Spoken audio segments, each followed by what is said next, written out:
Oke, kali ini saya akan menjawab salah satu pertanyaan dari teman kita, yaitu bagaimana cara menganalisis produk agar brandingnya tepat dan meluas.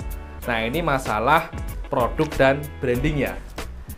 Tonton sampai selesai supaya informasinya bisa terserap dengan maksimal ya. Kalau kita berbicara soal branding, itu berarti kita berbicara soal kualitas, kan gitu. Kalau kita sudah bermainnya atau tolak ukurnya branding itu kualitas harus bagus, produksi harus stabil, pemasaran juga harus maksimal, media distribusinya juga harus luas. Nah, terus kalau untuk pemula gimana, Mas? Kan gitu. Kalau untuk pemula gimana supaya produknya atau menganalisis produknya supaya tepat dan meluas tadi?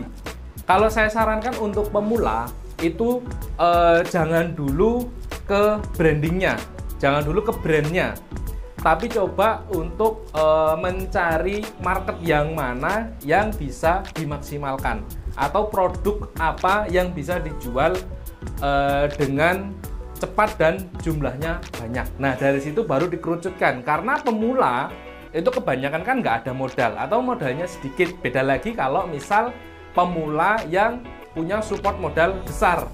Nah, monggo silahkan belajar branding dan lain sebagainya di orang-orang atau guru-guru yang memang lebih ke branding kan gitu ya. Nah, ini saya berbicara untuk pemula. Kalau pemula coba fokus saja untuk mengembangkan tokonya dulu. Cari produk yang sesuai, cari produk yang bisa diputar cepat, baru nanti membuat brandnya, kan gitu.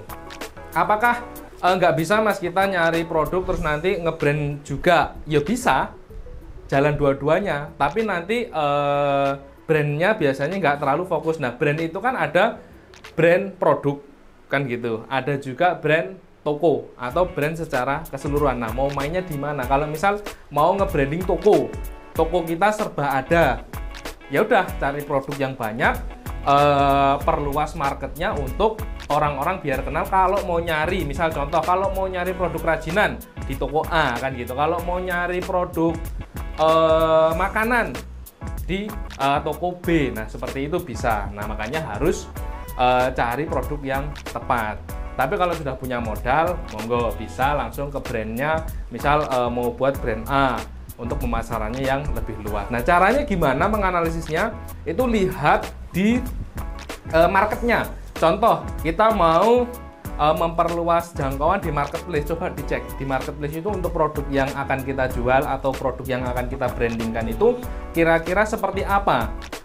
Baik itu penjualannya kah, produk-produk yang mirip atau produk yang sama, atau produk yang setara, itu secara penjualan bagaimana, secara marketnya bagaimana, ada nggak kelemahan dari produk kompetitor yang bisa kita maksimalkan. Nah, itu kita inovasikan dan kita maksimalkan untuk produk kita, pelayanan dan lain sebagainya. Jadi gitu. Jadi kalau sudah berbicara soal branding, kita berbicara soal kualitas pelayanan, memperluas market dan lain sebagainya.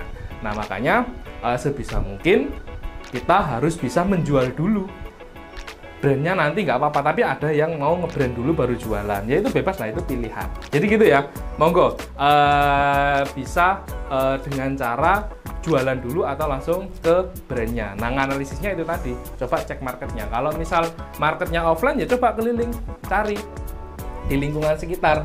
Kira-kira kalau saya jualan batik, marketnya seperti apa, kan gitu. Kalau saya jualan tas, kira-kira bagaimana dari marketnya, misal di mall, terus nanti di pasar, di pinggir-pinggir jalan yang toko-toko besar, itu seperti apa. Nah, itu bisa kalian lakukan. Memang butuh waktu ya, tapi itulah proses, nikmati prosesnya, kan gitu ya. Oke, sekian gitu analisis untuk produk agar brandingnya tepat dan luas. Oke, gitu. Makasih banyak. Assalamualaikum warahmatullahi wabarakatuh.